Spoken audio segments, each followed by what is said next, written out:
Welcome to the deep dive.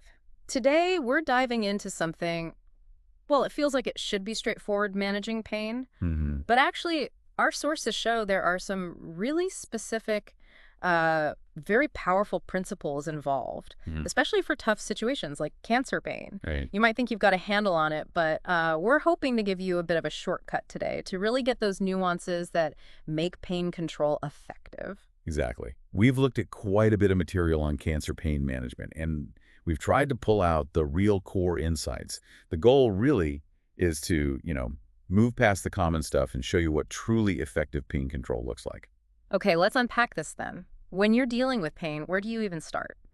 Our sources seem really clear on the first step, the most foundational one. It might sound simple. Yeah, it sounds simple, but it's absolutely paramount, and maybe sometimes underestimated. It's a thorough assessment. Assessment? Oh, Before you even think about treatment, you have to really understand the pain. What kind is it? How intense? Where is it? What helps? What makes it worse? yeah. I mean, that detailed picture, it's the bedrock. Right. Otherwise, you're just guessing. You're building on shaky ground. Yeah. Yeah. So once you have that picture, that assessment, what's next? How do we actually deliver the relief? The sources talk about a preferred way to give medication. Yes, the oral route taking medication by mouth is preferred whenever it's possible. Simple, convenient. But here's where it gets interesting, and there's a really key correction we need to talk about regarding morphine. Morphine potency. I think I know this one. The oral versus injection ratio. Ah. Isn't it usually taught as 6 to 1? That's exactly it. That 6.1 ratio, Yeah. oral to parenteral, it's everywhere. But clinical experience, especially when morphine is used long-term, day in, day out, Mm-hmm. the actual ratio observed is much closer to 3.1. 3 to 1. Wow, that's half. That's a huge difference. It is. And it's not just academic. If you stick rigidly to that old 6.1, you could seriously undertreat someone's pain. Or, overtreat if you're not careful adjusting doses. It's a critical detail for getting the dose right. That really is crucial. Okay, so route established, potency ratios clarified. Hmm. What about the actual dose? And maybe even more important, the timing. Well, first, you absolutely have to match the drug and the dose to the level of pain the patient reports. Tailoring it is key. Makes sense. But here's the golden rule for persistent, severe pain. Medication needs to be given on a schedule, around the clock, not just take it if you need it. Not PRN or as needed. Why is that so important? Think about it. Yeah. It's always, always easier to prevent pain from coming back than it is to knock it down once it's already flared up. You want to stay ahead of it. It's proactive control. Proactive, not reactive. I like that. Okay, so if everything's scheduled, where does that leave the as needed or PRN doses? Do they have a role? Oh, absolutely. Excellent question. PRN dosing is specifically for breakthrough pain. Breakthrough, like pain that pops up despite the regular schedule. Exactly, that unexpected spike. And for that, you should always have a short-acting, immediate-release opioid available alongside the long-acting scheduled one. This is Yeah.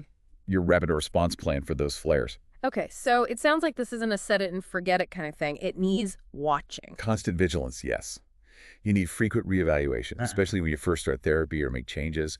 How's the pain? How's the relief? And how do you know when the plan isn't working quite right?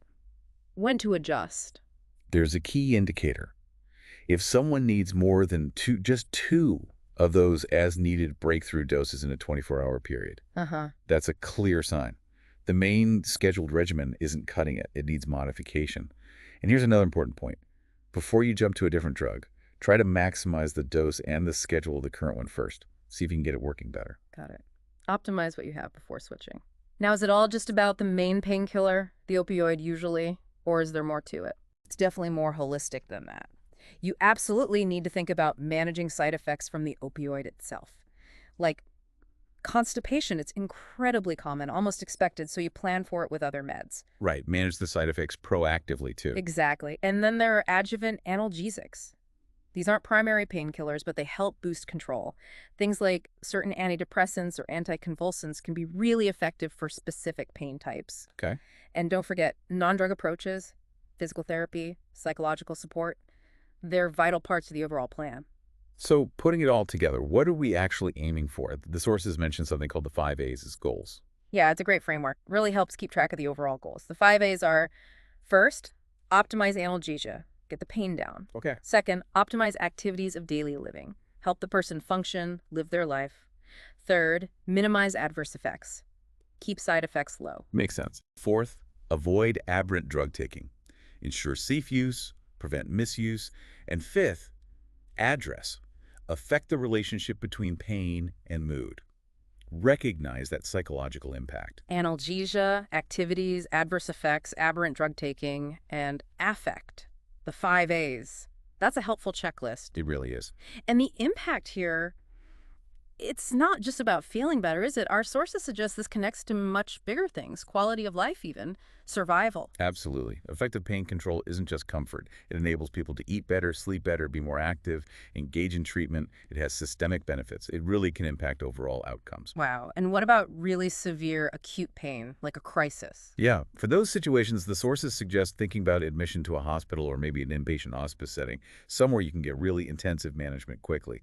And of course, always look at treating the underlying cause if possible, like using specific cancer therapies for tumor pain. That can be the most effective pain relief sometimes. So it seems what starts as simple principles really unfolds into this quite nuanced, very practical, and profoundly important approach to care. It really does. These aren't just abstract guidelines. They're strategies that genuinely improve people's lives. It really highlights the difference effective management can make. Mm-hmm. Yeah. And maybe the final thought here is, what if we shifted how we think about this?